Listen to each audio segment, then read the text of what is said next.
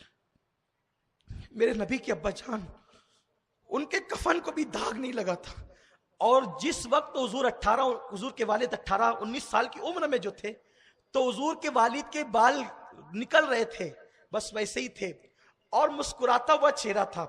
سعودی حکومت کے نمائندوں نے حضور کے والد کا جسم نکالا, اور اس کو کیا کہتے ہیں آپ, جس پر رکھتے ہیں اسٹیچر پر جو ہے وہ, اس کو رکھا, حضور کے والد کے جسم شریف کو اس پہ چادر ڈال دی. مفتی اعظم مصر کہتے ہیں, میں اپنے مقدر پہ قربان تھا, میں نے حضور کو تو نہیں دیکھا, لیکن جس رسول کے ابا کی پیشانی میں نور محمد رہا, آج میں وہ خوش نصیب امتی ہوں کہ میں اپنے نبی کے والد کا چہرہ دیکھ رہا ہوں. میں نے سوچا جو 1450 سال سے اپنی قبر میں سو رہا ہے, کفن داغدار نہیں ہوا, ذرا اس کے جسم کو ہاتھ لگانے کا شرف تو حاصل کروں.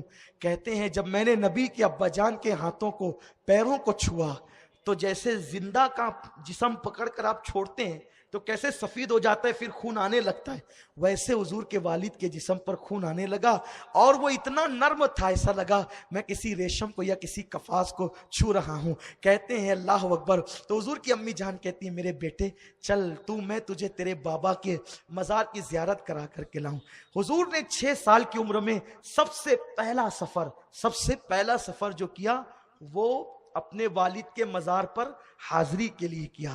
اللہ اکبر. گویا کہ ولیوں کے مزار پہ جانا یہ نبی کی سنت ہے, سفر کر کے جانا, کیونکہ عبداللہ نبی نہیں ہے ولی ہیں, اور ان کے مزار پہ حضور گئے. کتنا آج 500 کلومیٹر کا فاصلہ ہے, اس وقت کا کتنا فاصلہ ہوگا. حضور اپنی امی کی اس کے ساتھ اونٹنی پر گئے. 3 لوگ تھے, ام ایمن, حضور کی امی کی کنیز, حضور کی امی اور میرے حضور. حضور کی امی نے اجازت لی اپنے سسر سے کہ میں جانا چاہتی ہوں اپنے شوہر کا مزار, میرے بیٹے کو دکھا دوں, اور میں بھی بہت دن سے زیارت کرنا چاہتی تھی.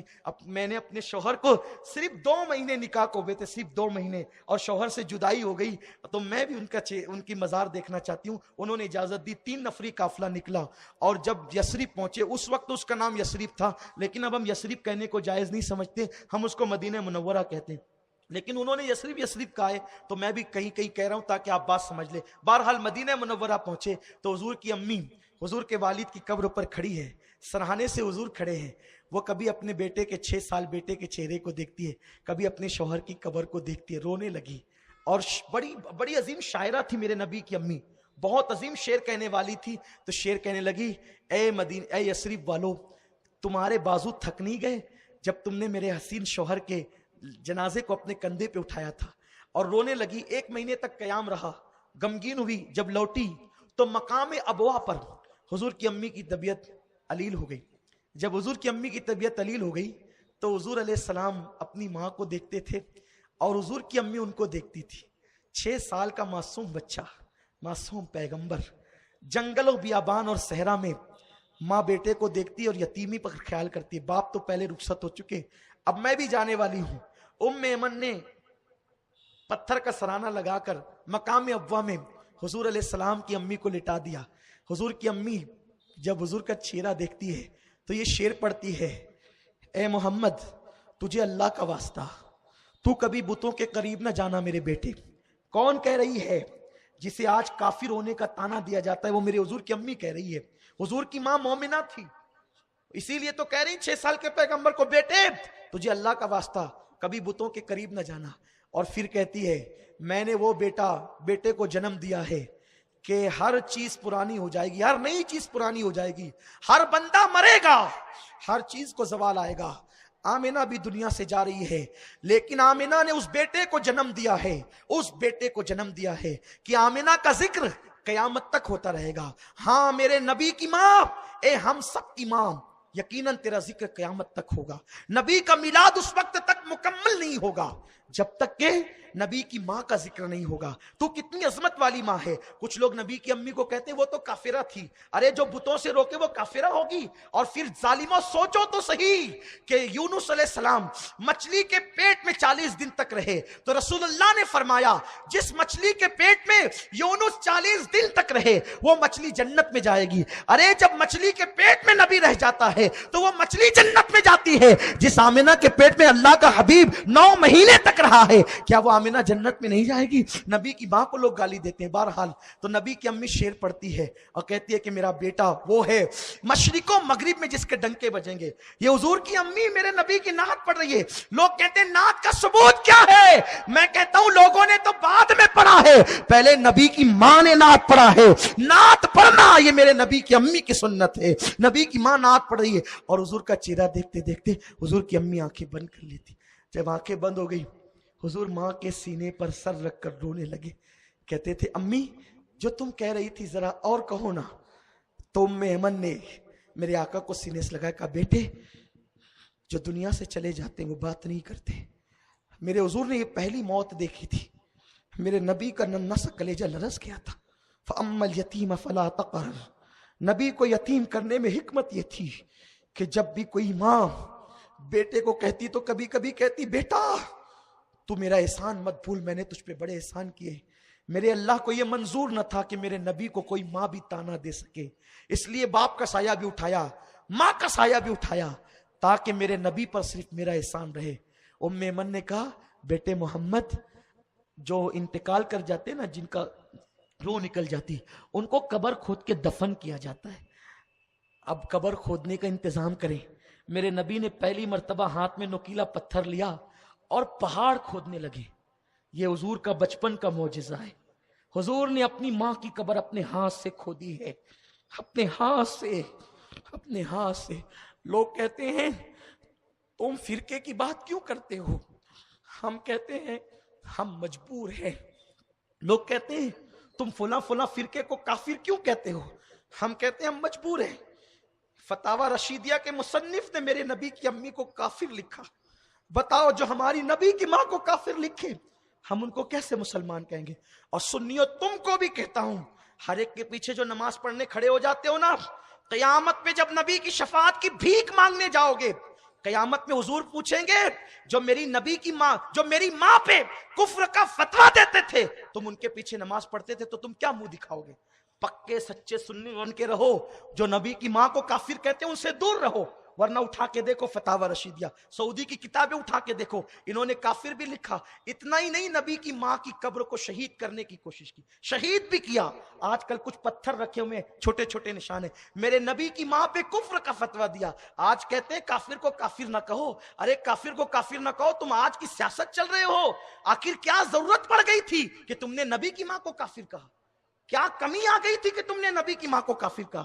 یہ جھگڑے روٹی بوٹی کے مولویوں کے نہیں ہیں، یہ حضور کی عظمت کا جھگڑا ہے، آقا کی تعظیم کا جھگڑا ہے. جو نبی کی ماں کو کافر کہے گا نبی دشمنی میں ہم اسے کافر کہیں گے، اور ہم نہ اس سے رشتہ داریاں کریں گے، نہ ان کے پیچھے نماز پڑھیں گے، نہ ان سے دوستی رکھیں گے. یہ ہمارے جذبات ہیں. کیونکہ ہم نبی کا کلمہ پڑھتے ہیں. ہمیں جنت نبی کے صدقے میں ملے گی, ہمیں خدا کا پتہ نبی کے صدقے میں ملا ہے. اس لیے دیکھ لینا فتاوی رشیدیہ میں بات ہے یا نہیں ہے, ورنہ آپ میرے پاس آئیے, میں آپ کے شہر میں رہتا ہوں, بات جھگڑے کی نہیں ہے. تو عرض یہ کر رہا تھا, حضور علیہ السلام کے ہاتھوں پہ اللہ نے پہاڑ کو نرم کر دیا. یہ حضور کا بچپن کا معجزہ ہے, حضور کا بچپن. حضرت داؤد کے ہاتھوں پہ لوہا نرم ہو گیا اور حضور کے ہاتھوں پہ پہاڑ نرم ہو گیا. حضور کھودنے لگے اور وہ مٹی نکالنے لگی. ایمن نے کہا محمد اپنی ماں کو لٹا دو قبر میں. حضور ایمن کے سہارے اپنی ماں کو قبر میں رکھ دیتے ہیں, اور آخری مرتبہ ماں کا چہرہ دیکھ کر حضور کی آنکھوں پہ موٹے موٹے آنسو آ جاتے. ننھا سا بچپن ہے, صحرا میں آمینہ کا در یتیم ایک مرتبہ پھر یتیم ہو گیا. حضور نے ایمن کے سہارے اپنی ماں کی قبر پر مٹی ڈالی. مٹی ڈالنے کے بعد ایمن نے ہاتھ پکڑا اور کہا محمد چلو اب مکے جائیں گے. آئے تھے تو 3 تھے, جا رہے تو 2. محمد چلو مکے جائیں گے. حضور نے کہا میری امی. ایمن کہتی ہے محمد اب تمہاری ماں ہمیشہ یہیں رہے گی, چلو. حضور ایمن کا ہاتھ پکڑ کے نیچے آئے. نیچے آنے کے بعد جب ایمن اوٹنی پر حضور کو بٹھانے لگی تو حضور نے کہا ایمن میری امی. کہا تمہاری ماں یہیں رہے گی, وہ ٹیلے پہ تمہاری امی وہاں رہے گی. ایمن کا ہاتھ چھڑایا اور ہاتھ چھڑا کر کے حضور ٹیلے کی طرف بڑھے. ٹیلے کی طرف بڑھ کر کے حضور علیہ السلام ماں کی قبروں پہ سر رکھ کے رونے لگے. ایمن جب اوپر چڑھی تو ایک منظر دیکھا جس نے دل دہلا دیے کہ حضور اپنی ماں کی قبروں پہ سر رکھ کر کے کہہ رہے تھے امی تمہیں تو معلوم تھا نا کہ دنیا میں تمہارے سوا میرا کوئی نہیں ہے, پھر بھی ماں تم ساتھ چھوڑ کر چلی گئی. یہ جملے حضور کے سنے تو ایمن نے کہا میرا کلیجہ پھٹنے لگا. میں نے حضور کو تسلی دی اور پھر پتہ نہیں وہ قافلہ کس طرح مکے شریف آیا. اگر آپ اجازت دیں تو پھر میں یہ وعدہ کر لوں آئندہ سال تک کے لیے میں اس کو موقوف رکھتا ہوں کہ یہ قافلہ کس طرح مکہ مکرمہ آیا. میلاد کا جشن مناؤ. اب تک جھنڈے نہیں لگائے تو لگا لو, کم سے کم ایک بلب لگا لو, روشنی کر لو. آج شب قدر سے افضل رات ہے. اور ایک اعلان, بہت اہم اعلان, بلکہ 27 دسمبر کو شیرپور کی سرزمین پر سنی دعوت اسلامی کا ایک روزہ اجتماع ہو رہا ہے, جس میں انشاءاللہ حضور مفکر اسلام علامہ قمرالزماں صاحب, حضور امیر سنی دعوت اسلامی بلبل باغ مدینہ قاری رضوان صاحب تشریف لا رہے ہیں. آپ بڑی تعداد میں شیرپور پہنچے صبح 10 سے رات 10 تک. اور دوسرا اہم اعلان, انشاءاللہ مالیگاؤں کی سرزمین پر میلاد النبی کے حسین موقع پر ایک نعتیہ انعامی مقابلہ رکھا گیا ہے سنی دعوت اسلامی کی طرف سے. یہ انعامی مقابلہ 15 سال کے لوگوں سے لے کر 35 سال کے لوگوں تک ہے. ہم چاہتے ہیں ہر آدمی حضور کی نعت پڑھے. تو اس کا مختصر اعلان اتنا ہے بس کہ جس کا پہلا انعام انشاءاللہ مدینہ منورہ کا ٹکٹ ہوگا, عمرہ کا ٹکٹ ہوگا انشاءاللہ. اور یہ بہت بڑا انعامی مقابلہ ہوگا انشاءاللہ. تو جو لوگ شریک ہونا چاہتے ہیں ہمارے مبلغین سے رابطہ کریں. آگے کا سارا پروگرام آپ کو بتایا جائے گا. پہلا انعام مدینہ منورہ کا عمرہ کا ٹکٹ اور کھانے پینے رہنے سہنے سب کے ساتھ, یعنی مکمل انشاءاللہ تعالی. اور دوسرا انعام جو ہوگا انشاءاللہ ½ کلو جی 50 تولہ. دوسرا انعام 50 تولہ چاندی دی جائے گی انشاءاللہ. اور تیسرا انعام 25 تولہ چاندی دی جائے گی. ہم چاہتے ہیں کہ سب حضور کی نعت پڑھیں. انعامی مقابلہ تو یوں ہی رکھا جاتا ہے ذوق کے لیے. اور انشاءاللہ تعالی اس پروگرام میں بہت سارے جج ہوں گے, لیکن دوسرے دن جو اہم فیصلہ ہوگا اس فیصلے کے لیے چیف جج کی حیثیت سے بلبل باغ مدینہ قاری محمد رضوان خان صاحب تشریف لائیں. تو یہ ساری تفصیلات انشاءاللہ آپ کو آگے بتائی جائے گی. کل صبح جلوس نکلے گا حضور کی میلاد کے موقع پر. سنی دعوت اسلامی کا قافلہ مدینہ مسجد سے روانہ ہوگا. آپ درود و سلام پڑھتے ہوئے با ادب حضور کے جلوس میں ہمارے ساتھ شرکت کریں گے. وما علینا الا البلاغ. السلام علیکم. رسالت کے پروانوں ہر سنیچر کو بعد نماز عشاء سنی دعوت اسلامی کے عالمی مرکز اسماعیل حبیب مسجد میں سنی اجتماع ہوتا ہے. تو آپ حضرات پابندی کے ساتھ اس میں شرکت فرمائیں. سنی دعوت اسلامی کی ویب سائٹ sunnidawatislamי.net پر وزٹ کریں. اور بہت ساری دینی معلومات حاصل کریں۔